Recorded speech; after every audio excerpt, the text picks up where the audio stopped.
Assalamualaikum warahmatullahi wabarakatuh. Perkenalkan, nama saya Tari Rahayu dengan NIM 2014040030. Saya dari lokal 4 TMTKB. Baiklah, pada kesempatan kali ini saya akan membahas tentang lingkungan belajar yang produktif untuk memenuhi tugas mata kuliah Psikologi Pendidikan dengan dosen pengampu Ibu Asri Atuz Zeki SPDI. Nah, penjelasan sebelumnya telah dijelaskan oleh teman saya, Stevi Hutari. Nah, langsung saja kita masuk ke pembahasan yang pertama, yaitu tentang menciptakan iklim psikologis yang efektif. Nah, menurut Brand dan kawan-kawan pada tahun 2003 serta menurut Hammer dan Pianta pada tahun 2005, pendidik menginginkan suatu kelas di mana para siswanya merasa aman dan nyaman, membuat pembelajaran menjadi prioritas yang tinggi, serta bersedia mengambil resiko dan membuat kesalahan demi kesuksesan akademik jangka panjang. Nah, lingkungan seperti itu meminimalkan masalah-masalah disiplin dan tampaknya penting bagi siswa yang berisiko mengalami kegagalan akademik dan drop out dari sekolah. Nah, berikut ini adalah beberapa strategi untuk menciptakan lingkungan yang seperti diinginkan oleh pendidik. Yang pertama, bangunlah suasana yang berorientasi tujuan, menyerupai bisnis namun tidak menakutkan.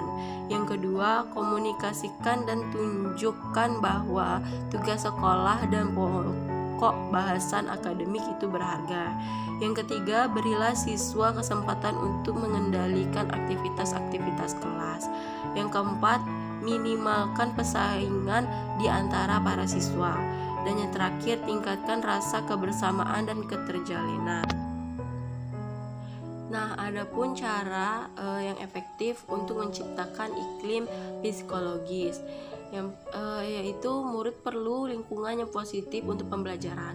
Cara efektif atau strategi positif membuat murid mau bekerja sama, yaitu yang pertama, gaya manajemen kelas otoritatif. Berasal dari gaya parenting menurut Diana Baumrind, seperti orang tua yang otoritatif, guru yang otoritatif akan punya murid yang cenderung mandiri, tidak cepat puas, mau bekerja sama dengan teman, dan menunjukkan penghargaan diri yang tinggi. Fokus utamanya dari gaya ini adalah menjaga ketertiban di kelas, bukan pada pengajaran dan pembelajaran. Yang kedua yaitu gaya manajemen kelas permisif, yaitu memberi banyak otonomi pada murid, tapi tidak memberi banyak dukungan untuk mengembangkan keahlian pembelajaran atau pengelolaan perilaku mereka. Tidak mengejutkan, murid di kelas permisif ini cenderung punya keahlian akademik yang tidak memadai dan kontrol diri yang rendah. Yang ketiga yaitu mengelola aktivitas kelas secara efektif.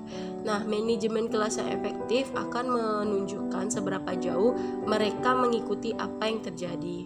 Guru dapat mengatasi situasi tumpang tindih suatu permasalahan, sehingga manajemen seperti ini akan menjaga aliran pelajaran tetap lancar, mempertahankan minat murid, dan murid tidak mudah terganggu. Yang keempat yaitu dapat membedakan aturan dan prosedur. Baik aturan maupun prosedur adalah pernyataan ekspektasi tentang perilaku. Aturan fokus pada ekspektasi umum atau spesifik atau standar perilaku. Sedangkan prosedur juga berisi ekspektasi tentang perilaku, namun biasanya diterapkan untuk aktivitas spesifik dan diarahkan untuk menciptakan suatu tujuan. Dan yang terakhir yaitu mengajak murid untuk bekerja sama. Nah, ada 3 strategi dalam mengajak murid untuk bekerja sama. Yang pertama yaitu menjalin hubungan positif dengan murid.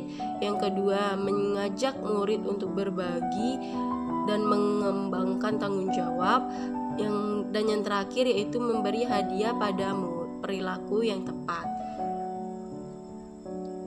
Dan yang terakhir yaitu memodifikasi strategi pembelajaran. Nah, Penelitian memberitahukan bahwa ketika siswa berperilaku tidak patut, para guru pemula sering terlalu fokus pada kesalahan siswa. Sebaliknya, guru yang berpengalaman lebih cenderung berpikir tentang apa yang dapat mereka lakukan secara berbeda untuk membuat siswa tetap belajar, dan mereka memodifikasi strategi pengajaran mereka berdasarkan hasil refleksi itu. Modifikasi sendiri artinya menggabungkan dua strategi atau metode pembelajaran menjadi satu. Setelah menggabungkan kedua strategi metode pembelajaran tersebut, maka akan digunakan dalam satu waktu tertentu dan membutuhkan waktu yang ekstra, karena untuk menggabungkan kedua strategi atau metode pembelajaran tersebut tidaklah mudah. Baiklah, demikianlah yang bisa saya sampaikan. Apabila ada salah-salah kata, saya mohon maaf. Saya akhiri. Wassalamualaikum warahmatullahi wabarakatuh.